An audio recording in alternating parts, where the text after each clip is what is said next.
chocolate, por ejemplo, el original chocolate que salió de Yucatán, que eso es interesante, término maya. Hay un dato en una obra que se llama Oaxaca Recóndito, que debe estar todavía en la biblioteca. Entonces, dice textualmente que el cacao lo trajeron personas allende los mares, de ojos oblicuos, y lo trajeron con sus condimentos, con la canela, de ojos oblicuos. Ojos oblicuos, así y de laditos, no solo rasgados, sino así, oblicuos. Y trajeron también sus condimentos, la canela, que se apropiaron después en los aztecas, ellos así lo relata este personaje. Pero hubo un elemento que no se apropiaron los aztecas en los condimentos del chocolate, que es el jazmín silvestre. Este jazmín silvestre lo relata muy emocionante, ahorita no voy a acordar del autor, pero el título es Oaxaca Recóndito. Entonces, quien encontraba este jazmín rojo era valiente, y quien lo encontraba blanco era puro. Pero el detalle es que este jazmín da fruto, y exactamente de rojo es cuando está apenas despuntando el sol. Pero en cuestión de media hora, ese blanco queda de un rojo preciosísimo. Pero antes de que sea rojo, es blanco, pero tienes que verlo antes de que despunte el sol. Es más, casi ni ves porque está en la penumbra. Una vez que nazca el sol, ese blanco se hace rojo, intensísimo. Y así lo describe este hombre. Entonces, ese es el condimento más reservado y más secreto del chocolate. El jazmín silvestre que da frutos, endémico de Yucatán. En libros antiguos también describían ya y les llamaban las brujas, pero sí mencionan también al jazmín silvestre en Europa, porque les decían que todo es memoria. Tú sales de tu casa es memoria, regresas a tu casa es memoria. Si tienes una herida y vuelves a hacer la cicatriz es la memoria. Entonces ellos encontraron que la raíz de este jazmín era portentosa para la memoria. Es un dato muy bueno para el chocolate. Pues así está la idea de hacer. Mire, don Timoteo, me gustaría que me comente su nombre, toda su experiencia pues que tiene en la cuestión de la química, la restauración de libros, de fotografías, de hojas, documentos. Sí, y yo estaba terminando de estudiar filosofía en la universidad y pues tuve mis hijos y era muy amigo del rector, y una vez estábamos platicando y decíamos que vamos a hacer un plan para rescatar las obras valiosas de San Nicolás. Tenemos que poner personajes muy consecuentes, y siempre San Nicolás era siempre habían demandas que se manifestaban en la universidad, y entonces el lugar se escogió lo que era el laboratorio de biológica, donde estaba los antiguos, el primer laboratorio de Melchor Ocampo. Ahí estaba, y ahí íbamos a tomar biológica cuando estudié la prepa, y allí pensaron hacer el laboratorio, y de hecho se hizo. Y allí comenzamos a lavar las obras incunables, juntamos las obras de Melchor Ocampo, de Mariano de Jesús Torres. De hecho, esa fue mi servicio social para hacer eso, pero coincidió también con hacer el laboratorio. Fue lo primero que hicimos con la maestra Pilar Ávila Villagómez, porque ella estudió en París, en el Vaticano. Con ella comenzamos a armar el archivo de San Nicolás, y avanzamos mucho, lo logramos hacer, juntamos las obras de Ocampo. muy hermosos. Salón ¿Eso en qué época fue? ¿En qué año más o menos? ¿O en qué década? Sí, pues terminando filosofía fue por ahí de 81 terminé filosofía, en el 81. Pero antes, como yo llegué a Morelia, pues habían cerrado la Facultad de Altos Estudios, donde estaba filosofía, historia y matemáticas. Y dije, pues no voy a estudiar filosofía, hombre, yo quería estudiar eso. Pues comencé a estudiar biológica, dije, pues ni modo, voy a ser médico. Y estudié un poco de medicina, me dio clases Quirós, uno que hizo su anatomía humana, y lo reprobaron varios años en primer año, más de 4 años en primero, pero era un genio. Y de ahí comencé a hacer sus libros, que luego se llevó en todo México, su tratado de anatomía humana. Él me dio, y también me dio otro muy, muy interesante, porque Ignacio Chávez fue el que hizo el primer trasplante de corazón en México. Así se llamaba la escuela de medicina, pero no lo terminé, pero sí me interesó muchísimo. Pero entonces estaba en eso cuando se abrió filosofía y ya me... ¿Y en qué momento se metió usted en la cuestión de los químicos? Entonces, estudiando química, una vez encontré una frase que decía de un químico que encontró la anestesia y le dijo a un doctor, le dice, ya está listo el paciente. Pero se lo dijo de una manera más cruda. Está servido, algo así, el paciente, está listo el paciente, algo así. Y me llamó mucho la atención porque realmente lo difícil ya lo hizo el químico, ¿no? Porque ya está anestesiado el paciente. Y se hizo la operación. Entonces me interesó la química. Y de lo más interesante que vimos en química fue el berilio, porque el fuego flotaba sobre el berilio, sobre el mechero de Bunsen. Y ese fuego solo se veía por un vidrio púrpura, que a simple vista no se ve la flama, solo se veía la flama flotar. Y me interesó mucho, se los comenté mucho a mis compañeros filósofos. Y decían, es el fuego fatuo, es el fuego frío. Y cada cual daba sus ideas interesantes, y los químicos también por su parte. Ese fue un estado muy interesante. Pero cuando comenzamos a hacer el laboratorio de restauración, pues eran puros químicos, hipocloritos, eso todavía el hipoclorito, el ácido acético, el amoníaco, que son los principales, el acetato de celulosa, el carboxil celulosa, esos se usaron y indirectamente pues sí tuve información y yo luego me tomé datos de la enciclopedia de tecnología de química de Otmer, que es una enciclopedia de 16 volúmenes y ahí se encuentra todo.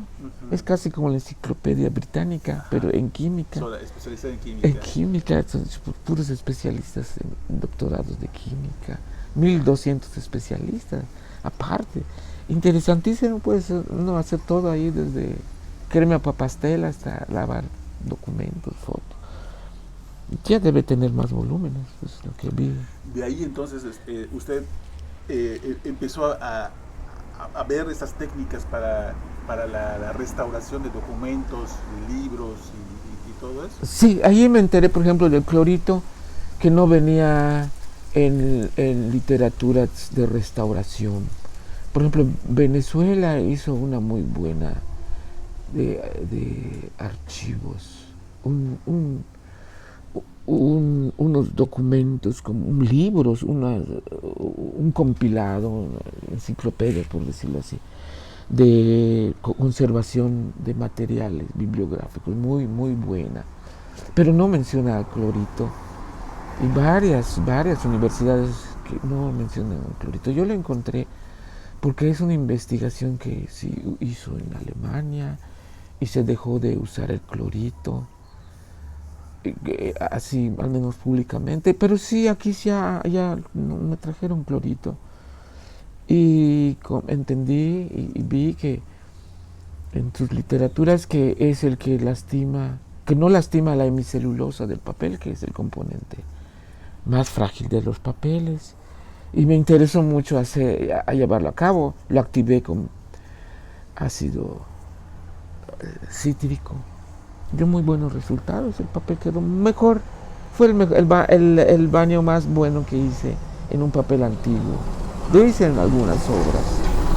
Platíquenos brevemente cuál es el daño que sufre el papel por el paso del tiempo. Tanto por el paso del tiempo como por los efectos externos, ¿no? Que pudiera ser el moho, las bacterias, microbios que van pues dañando el papel, ¿no? Platíquenos un poquito de cómo encuentra un documento y luego todo el proceso que le lleva brevemente, Sí, para que ya luego pues se tenga el documento restaurado. Sí, lo más interesante que hay que detener en un libro, aunque no quede limpio, bonito, elegante, es la acidez. Eso se adquiere por la atmósfera ácida, por donde se guarda el libro, o por la fabricación intrínseca, por decirlo así, del mismo papel que se blanqueaba con cloros, quedaron residuos, o en los digestores que estaban hechos de simple hierro, quedaban hierro, residuos, vestigios que después se oxidaban. Fush es el nombre técnico, fush. Y entonces eso es muy dañino al papel. La acidez, que es lo primero que hay que estabilizar. Se neutraliza, por supuesto, con álcalis, con bicarbonato de magnesio, bicarbonato de calcio, y queda bien. Ya el papel ya puede tener cierta flexión, pero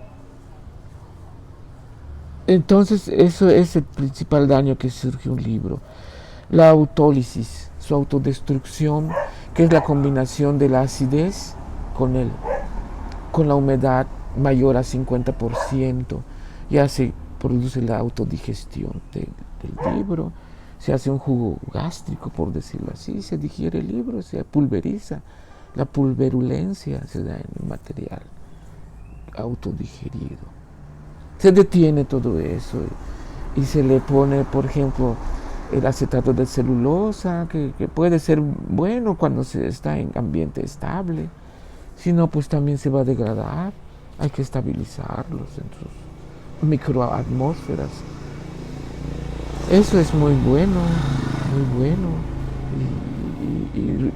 Y se le vuelve a dar los aglutinantes, los revestimientos al papel que le dan esas cualidades de flexibilidad, de resistencia a la tracción, al doblez, a la grasa, al fuego, a la humedad, a la luz. ¿Y el lavado del papel? El lavado del papel, pues se ve un documento. Para empezar, pues hay que buscar un papel que pueda ser equivocado el tratamiento primero, y ya después ya se agarran buenos papeles, ya con mucha facilidad. Se le pone un soporte para darle los baños. Hay pruebas para ver el grado de acidez, hay pHs, hay pHímetros, se ve su acidez, y en relación a eso se formula un desacidificador, se baña el libro. Pero antes de eso hay que darle al papel su resistencia para bañarlos, parecido a lo que le dieron a Aladino antes de casarse, que le ordena a su genio: dame un baño. Y el genio le dio un baño a Aladino, y después del baño salió rejuvenecido, con menos peso, y ágil y hermoso. Ese baño se lo dio el genio, pero el genio advierte que le dio el baño en diferentes grados. Es muy elocuente esa fórmula. Y esos baños se les da al papel, varios baños, y sale liviano y flexible y rejuvenecido, como eso. Un documento usted lo encuentra todo oscurecido, café, y luego cuando termina todo este proceso, ¿cómo termina el papel? Se ve el impreso ya claro. Por ejemplo, esto lavado se ve ya, se le quitan las fallas y se ve muy bonito de impreso, claro, hasta no se puede lograr ni con filtros de fotografía, de computadora, no se pueden lograr Los filtros no lo da hasta que uno lo lava y lo revisa y quedan muy bonitos, limpios. Y platíquenos del aro y de las telas. Podemos hacer una torre lavadora de libros. Y aquí se pone un libro, un aro así, otro aro, 20. Se le pasa, por ejemplo, vamos a hacerlo bien como debe ser.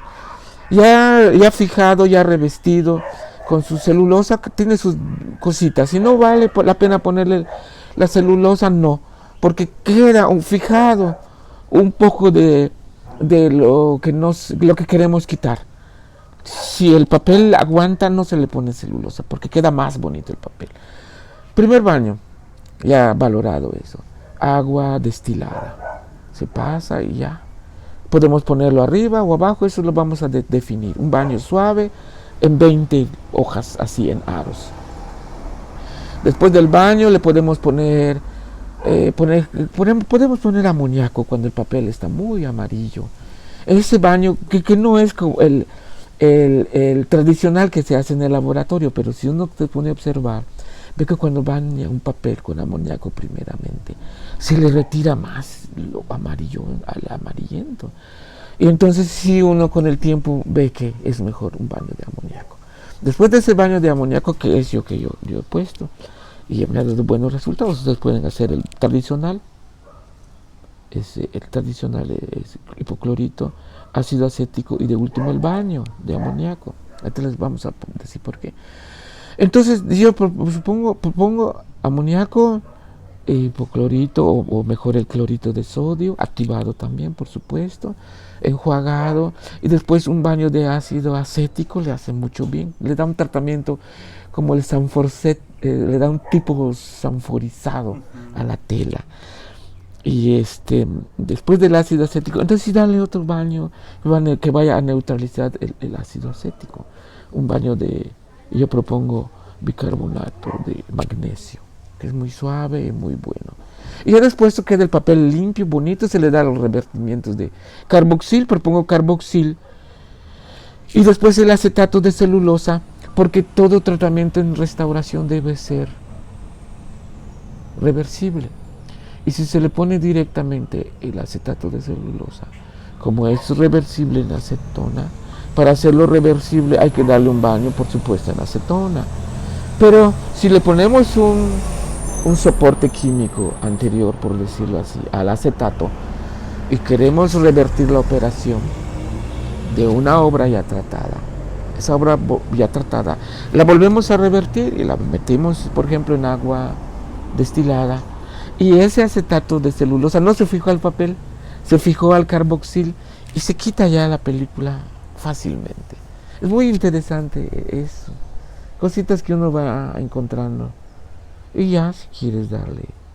El acetato de celulosa le da repelencia a la grasa y al agua. Es una repelencia muy impresionante porque ya... O sea que ya no se puede, ya no absorbe agua. Ya no absorbe agua. O sea, si le cae una gota de agua, la repele. No se moja. Así ya le tiras así. Resbala y ya no se mojó el papel. Y eso, por supuesto, le da repelencia al agua. Como me decía mi maestra, y nunca la puedo olvidar, aunque mucho me regañaba. Una vez me sacó, me mandó a bañar.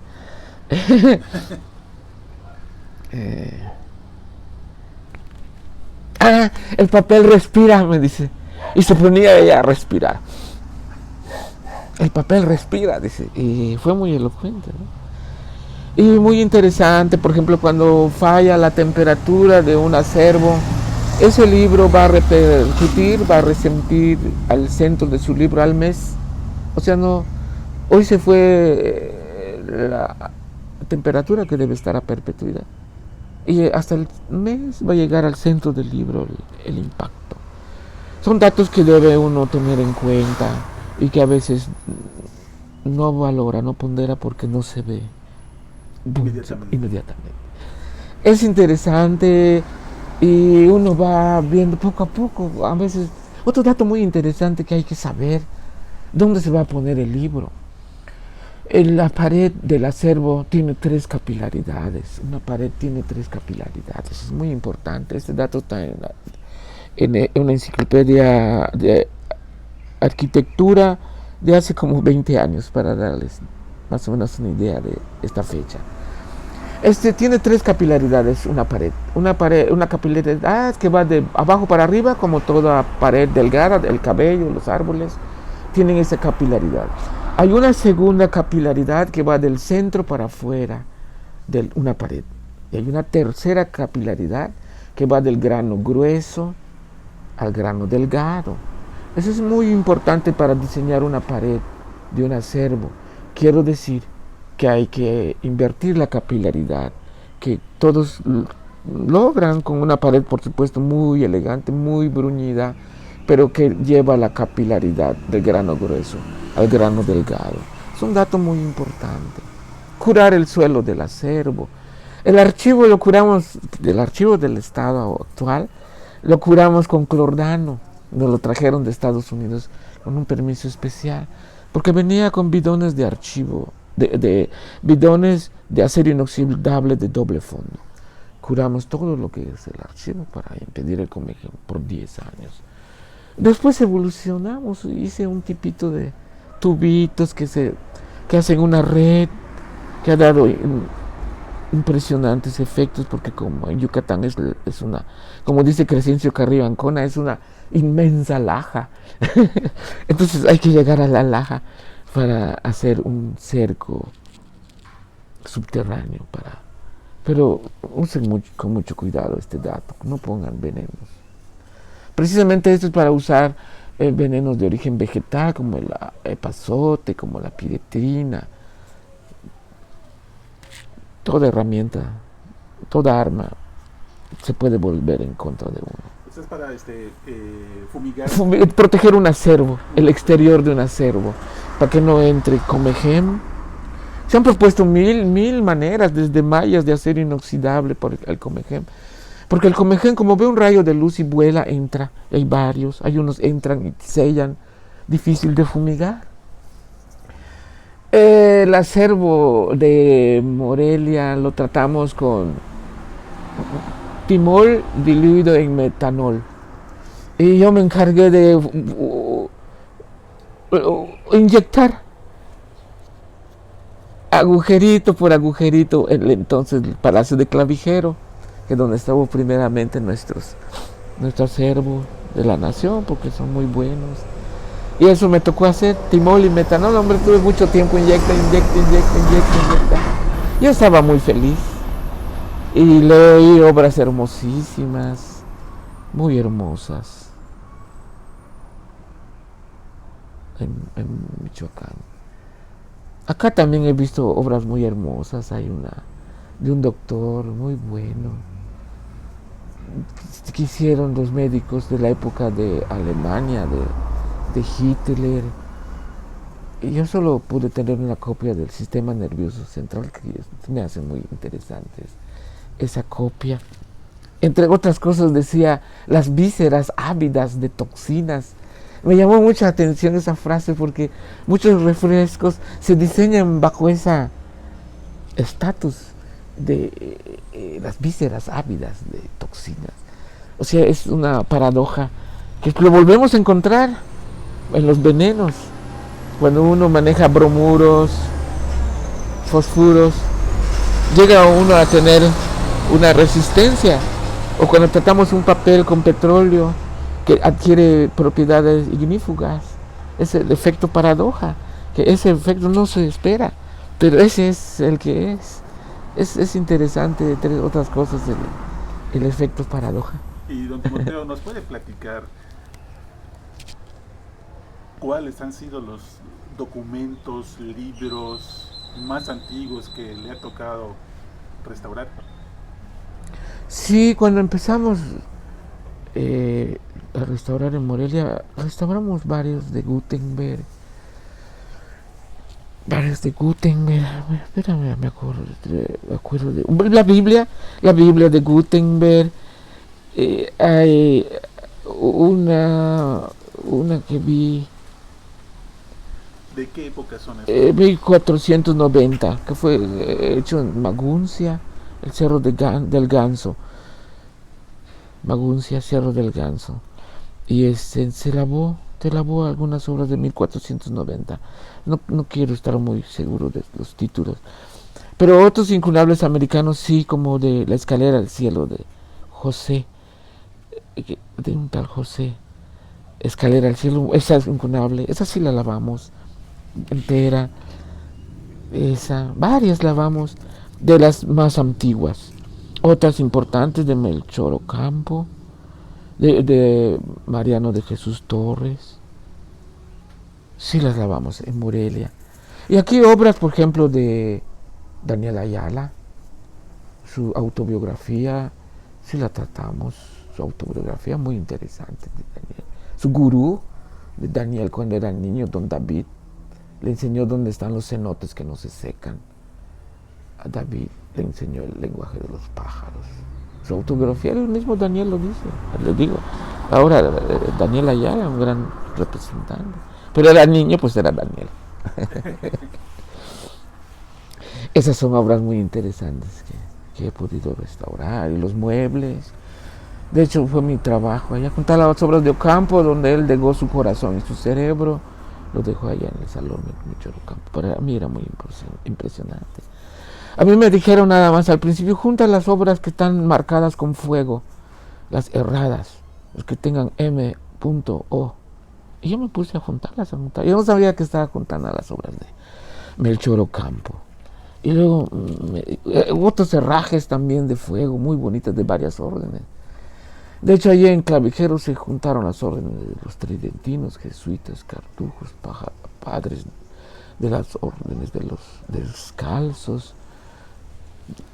Otros que no me acuerdo sus nombres, pero obras bonitas, dormidas, teorías dormidas, de este científico Herrera, el que comenzó a encontrar la vida de forma artificial, de la manera más inimaginable. Lo encontró con pompas de jabón y aceite, leía sus experimentos, cómo encontró que se escogían, se dividían, se multiplicaban, se volvían a escoger. Él comenzó a encontrar ese dato. El sabio Herrera es mexicano. Yo iba a química en ese entonces, le platicaba. Como no tenían acceso, estábamos haciendo la sección de obras valiosísimas. Pues hablaba con los maestros muy bien. Así fue. Qué bien. Pues es impresionante pues toda esa trayectoria y todas esas experiencias de pues tener en sus manos libros y documentos pues, más de 500 años. O sea, sí. Yo leía esas obras en Clavijero y salía y veía lo moderno. Te describían un mundo de otro mundo, sin luz, pero con otros valores, con cómo descubrían las plantas. Muy bonitas cosas hay allá. Estaba Ocaranza, egresado de Lecumberri. Gran hombre. Y iba allá a la sección de obras valiosísimas y iba a consultar las copias de los códices. Decía, quiero ver los libros de la lengua sagrada. Ocaranza es un personal especial. Muchos metieron a Lecumberri, genios. Gortari, genio. A mi buen maestro que mucho me ayudó, fue el doctorado en filosofía del derecho constitucional, Juárez Arana, fue rector de San Nicolás. A punto estuvo de que lo lleven. Hombre, y nomás con ver su aspecto ves que este hombre es un genio, no necesitas ni oírlo. Así fue San Nicolás. Pero podemos hacer una torre de libros y la lavamos. Y no es difícil. Ya que se cuelgan las medallas los que quieran. Como dijo Sócrates, ya no quiero las medallas. Que se lo den al otro general, como dijo. Que Sócrates le salvó la vida a ese general. Bonito dato. Así es. Le den las medallas al que sigue, ¿no? No, a un general que ni la de Lepanto, de la batalla de Lepanto, no sé qué, donde ganaron esos hombres muy importantes. Pero este general, Sócrates le salvó la vida. Pero era muy inteligente, pero él era ávido de esas distinguidas. Y cuando una vez, un aniversario de San Nicolás, Caranza, porque con su hija empezamos el laboratorio con Citlali, el laboratorio de restauración. Y una vez lo invité porque pues yo lo veía ya de edad. Y dije, pues ¿qué le damos al maestro? Caray, que es buena onda. También vino con Fausto Trejo, el director del neuropsiquiátrico de México. Y ¿pero qué le damos a Ocaranza? Vino, pues un buen vino, sangre de Cristo. Y voy y le ofrezco sangre de Cristo a Ocaranza. Y me dice Ocaranza, ¿qué es esto? Me dice, un vino, vamos a brindar. No me traes esto, dame tequila o mezcal, me dice. Pero Caranza. Ya murió. Ya murió, eso le iba a preguntar. Vive bajo la tierra. ¿Todavía vive o ya, esas frases de él. Ya vive bajo la tierra, decía. Pero sí. Iba a sus decía como entró el ejército a San Nicolás, como mataron. A mí me dio mucho gusto cuando comencé a estudiar en San Nicolás, por esas materias de economía política y un poco de filosofía vimos en la prepa. Horror de filosofía, porque para mí fue un rictus, todo lo que yo aprendí. Yo crecí en una familia cristiana. Pero como en filosofía eso ya no tiene nada que ver. Pero sí. En filosofía lo primero que nos recetaron, primero de filosofía, porque llevamos 4 semestres de lógica. No puedes ser filósofo si no llevas lógica. ¿Qué es filosofía? Y nos dice el maestro Severo Iglesias, bueno, pues ya, ¿qué quieren estudiar filosofía? Está bien. Pues vamos a empezar con la crítica de la razón pura. Tienen ustedes que hacer una síntesis de crítica de la razón pura de Kant, de 1700. No, hombre, las antinomías, orden, cantidad, cualidad y número, y te das cuenta de que si el mundo tiene un origen y un principio en el tiempo y en el espacio, llegas a una antinomía. Y lo mismo si te planteas lo contrario, el mundo no tiene un origen ni límites en el espacio, llegas a una antinomía. Y así, con la cualidad, con el orden y con el número. Y pues para mí fue un rictus, porque yo estaba con la idea euclidiana, ¿no? De un tiempo pasado, lineal, un pasado hasta atrás y la línea del futuro está adelante. Y para empezar, pues eso fue interesante. Y más cuando te plantean el mundo no tiene un origen. En el tiempo, pues te avienta una eternidad, como dicen los filósofos, nauseosa, ¿cómo se dice? La náusea existencial. Una náusea existencial. Así. Sí. Y escogí una obra bonita para hacer mi tesis que no presenté, mano. Hasta el rector me dice, no quiero escuchar tu ponencia. Pero nos venimos aquí y aceptaron. En Morelia me aceptaron mi propuesta de tesis. Fue algunas características del irracionalismo filosófico contemporáneo. Bonita. Les aconsejo que lean. ¿Usted de qué se graduó? Filosofía, terminé en filosofía. Tengo mi constancia de terminación de filosofía. Eso sí. Cuando quieras vienes. Pero, pero por lo de la cuestión química, todo ha sido por iniciativa propia, sí. por estudio sí. propio, sí. No tanto así como profesional. No, estudié 2 años de ingeniería química y 2 de medicina. Okay. Pero yo no iba a eso, yo iba a estudiar filosofía. Y ya cuando se abrió filosofía, precisamente por el nieto de Melchor Ocampo, el doctor Melchor Díaz Rubio, era el rector cuando se volvió a abrir filosofía. Y pues volví allá. porque es bonito, es hermoso filosofía. Ni querían venir los maestros de todo el mundo, no querían venir. Tuve uno de Polonia, Malamud Trojansky.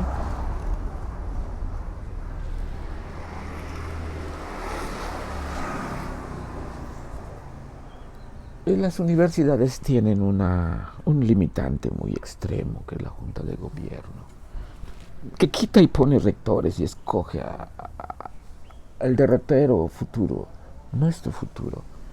Y a veces no están allá por... No son los más indicados. No son. Y ese teníamos un problema en San Nicolás. Una junta de gobierno, y allí la pusieron con más descaro. No con el acaramalamiento, ni la sacritud, ni con la sutileza de las otras universidades. No, ahí se puso así fuerte, yo no lo vi. Quién sabe qué hubiera pasado si lo hubiera visto. Y entonces revisando como Gortari, que fue director de filosofía, primo de Gortari también, de este hombre. Y vimos que la cosa era volver a poner el consejo académico como máxima autoridad de la universidad. Y la junta de gobierno, pues que le vaya bien. Pero fue tan difícil, porque los personajes de la junta de gobierno se bañaban de poder y se purificaban, y eran excelsas figuras. Y a veces no se podía, porque el mismo consenso de los estudiantes no sabía qué pasó. Y curiosamente, cuando terminó su vida útil o inútil de la Junta de Gobierno, sucedió en filosofía. Y es muy interesante narrar cómo fue, porque el director de filosofía era Briceño, el maestro Briceño. No tenía pies, pero era muy, muy cerebral. Y había un grupo que era alimentado ideológicamente y bajita la mano por las personas que estaban en San Nicolás y que pasaban como personas progresivas. Y otro que eran progresivos, pero que habían perdido las teorías del progreso real porque se apartaron de la ciencia, de la historia, de las leyes de la historia. No un sentido onomástico de la historia, sino buscando las leyes, sus constantes de la historia.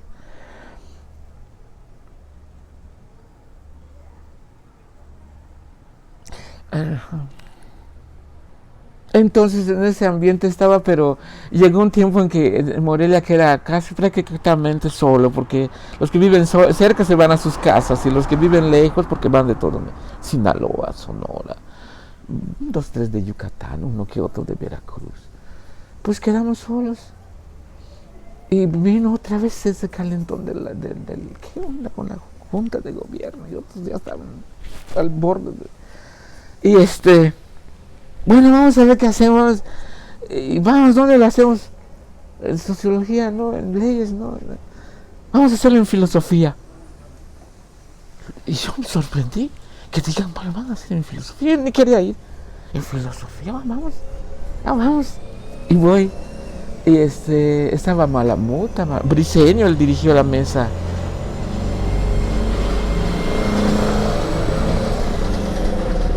La mesa de debates, por decirlo así, pero era en filosofía. Y yo estaba más sorprendido de cómo lo iba a desarrollar este hombre, porque si va un grupo y toma el poder, pues ya sabes qué va a hacer, ¿no? ¿Qué va a decir? Pero en este caso eran los dos. Y así se desarrolló. Llegó Briceño en sus muletas, se sentó. Y dice, pues ya vi los manifiestos, dice Briceño. Hay uno que me da risa. ¿Cuál es? Ahí se los voy a leer. Dice que el director de filosofía va a caminar, dice, ojalá, dice. El Briceño. Bueno, vamos a empezar la sesión. Bueno, está bien. A ver, ¿ustedes tienen sus pliegos petitorios? Sí, decían los luchadores intransigentes, decían. Y los otros manipulados por la Junta de Gobierno. También nosotros traemos nuestros pliego de peticiones y proyectos para la universidad. Muy bien. Póngalos aquí desde el diseño. Funciona aquí. Y ustedes también. Pónganse bien sus peticiones aquí, muy bien. Y vamos a hacer eso. Ustedes van a leer el pliego petitorio de los otros y los otros van a leer el pliego petitorio de los otros. ¿Está bien? ¿Les parece bien? Pues sí, no hay problema. Solo es leerlo. Solo es leerlo. ¿Está bien? Y se pueden a leer los progresistas, los intransigentes. Puntualmente los daban. Con puntos. Bien, están en filosofía. Y en eso se para uno de los intransigentes. No puede ser, dice, que estemos leyendo el libro de los contrarios, como si estuviéramos leyendo la Biblia. Dice. Y yo digo, maestro, hombres. Digo, yo reconozco, porque yo me cuento en los que queremos el progreso, ¿no? Pero si es más no así. Y no hay problema. Bueno, también vamos a leer, ellos van a leer el nuestro. Dice. Bueno, y así fue, terminamos. Y los otros leyeron lo de los otros. Y ya que lo leyeron, ¿cómo lo ven? Pues están iguales los dos pliegos petitorios. Y yo, quién sabe cómo fui de casualidad, bueno, que estaba en filosofía. Pues ya que piden lo mismo, les digo, pues juntos unámonos, les digo. ¿O no? Pues sí, ahí está. Pues desapareció la Junta de Gobierno. Los que otros murieron, los que otros fueron perseguidos, muchos, capismo, un hijo de ellos lo mataron, hijo, no, terrible. A veces el momento, y tal vez Dios te ayuda. Yo creo que Dios te ayuda, porque debe ser, porque ¿cómo te prestó la vida? ¿Nació aquí en Mérida? Nací en Bécar. En Bécar, sí. Campeche, sí. Okay. Sí, ahí nací. Por eso cuando yo llegué a Morelia, yo no era de allí. Pero yo me gustó el colegio y todo. Y entre ellos... ¿Fue interno de ese...? En Morelia, sí. 20 años estuve en Morelia, ya conocí mucho. Y estudié mi prepa. San Nicolás me dio estudio, me dio comida, me dio mujer. ¿Cómo no voy a quererla? ¿Ya has vuelto a ir allá? Sí, 2, 3. Pero cuando llegué a Morelia había tierra caliente. O sea, Huetamo, Piedras Negras, Piedras Gordas, Chiquimitío, pero hay otros por allá, Chiquimitío. Y tierra fría, que es Morelia, Nahuatzen. Nahuatzen es la más fría, muy fría, hay borregos. Yo fui a pasear allá. Una lana hermosa que hacen allá. Nahuatzen, Zacapo, Zamora también es frío. Uruapan es templado, pero sí hay ratos fríos. Entonces, los de sangre caliente, pues son tropicales, muy como nosotros. Y los de sangre fría, pues son también diferentes. Y entre ellos había diferencias, piques. Y yo como no estaba ni en frío ni en caliente, pues yo los escuchaba a los dos. Y de pronto me di cuenta que yo tenía ya casi que estar como moderador, porque no eran de ningún bando. Otra cosa que me ayudó mucho es que iba aquí con los americanos, porque mi papá trabajó mucho con los americanos. Y trabajaban unos equipos aquí que nos los mandaban al frente de guerra porque eran hijos, pues. Y los conocí. Y cuando llegué a Morelia me dijeron, ¿sabes qué es? Ese es el de la CIA, me dijo. Ese es el que dice quién desaparece, que da órdenes al gobierno militar. Pues yo entendí que es verdad. Pues cómo no. Pero como yo los conozco y los veo en la calle, y ellos de alguna manera me reconocieron. Yo casi los iba a saludar, pero digo, no puedo hacerlo porque no puede ser. Pero yo conocía su metódica evolución y sus valores, y sabemos dónde podemos coincidir, dónde evolucionar más. Y nunca me mandaron exterminar, tal vez ahora sí. ¿Y cuándo llegó usted a Mérida? Cuando regresé, En el 81, pues otra vez en el 90 pues 20 años después, 90 y bacha, 91. O sea, el 91, 92, Mérida. o volvimos otra vez a Mérida. O sea, estuvo entonces del 81 al 91 más o menos. Estuve en Morelia.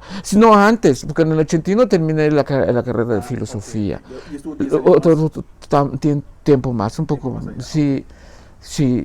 Y ya luego nos regresamos aquí porque ya estaba viejo mi papá y quería ver los últimos días, aunque mi mamá, y así que vivieron. Y pasé los últimos días con mi papá, que bueno, mucho tiempo los abandoné. Y no los abandoné porque quise. Claro, usted estaba Tenía que estar allá, en sí. En Morelia, ¿no? Y volví. Me digo, pues que voy a ganar. Filosofía es bonito, pero tienes el título, tienes un trabajo. Ahorita mismo, dame el título y te doy a la semana siguiente ya tienes. Tienes 20,000, me decían allá. Hay un sueldo atrasado. O así, bueno, pero yo ya estaba aquí y ya me quité de allá. Pero pues, no, yo sabía eso. Qué bueno, ¿no? Y di clases en Conalep impresionantes. Di clases en Morelia, en San Nicolás, di clases en Morelia también. ¿De qué materia? En Morelia di filosofía. Impresionantes. Mis alumnos terminaron, a los que les di clase terminaron profesión. Con decírtelo brevemente. Terminaron, la mayoría terminó, o sea, no es ese porcentaje de tantos, no. Aquí también, impresionante, porque con él no llevan política. Yo por mi estado de filosofía, pues sí tenía que dar filosofía sin querer.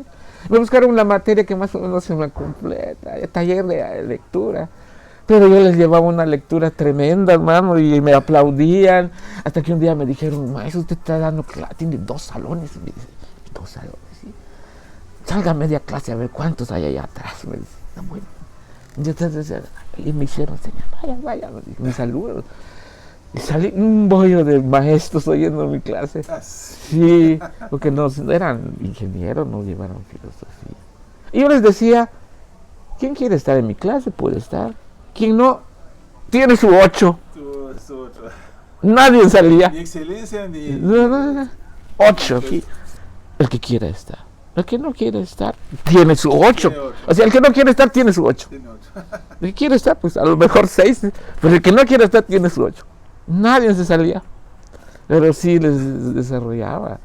En clases de los maestros, porque ya habían actualizaciones. Pero no habían filósofos que les expongan pues la teoría de la pedagogía de la enseñanza de la pedagogía. Y entonces las teorías conductivistas, nosotros los vimos en filosofía. Entonces habían frases muy interesantes que yo, por ejemplo, decía que detrás de un fenómeno de conducta hay un fenómeno de conciencia. Son frases que te alumbran mucho para entender el desorden, porque detrás de un fenómeno de conducta hay un fenómeno de conciencia. Y así nos íbamos los filósofos hablando de preciosidades. Pues muy bien, Timoteo, pues muchísimas gracias Sí. por permitirme pues ver ese documento que está ahorita restaurando. Ese libro, pues ya vimos que de 1896, 1899. Sí, es como te con valiosas fotografías de Palenque. Sí. Y antiguas de Maudsley. Sí. Y pues no me queda más que agradecerle esta oportunidad, Sí. este viaje al pasado, todos esos relatos, esas pláticas de las obras que tuvo en sus manos y que tuvo oportunidad de leer. Sí. Y que lo hagan. Pero nosotros ya estamos de salida. Ya después de 50 ya estás de salida. No se crea. No siempre, ¿verdad? Hay quienes después de los 50 es cuando le encuentran sentido a la vida. Sí. Encuentran algo que vale la pena. Que vale la pena, ¿verdad? Sí. Pues muy bien, don Timoteo. Bueno, pues muchas gracias. Muchísimas gracias por toda esa sabiduría que ha acumulado durante pues décadas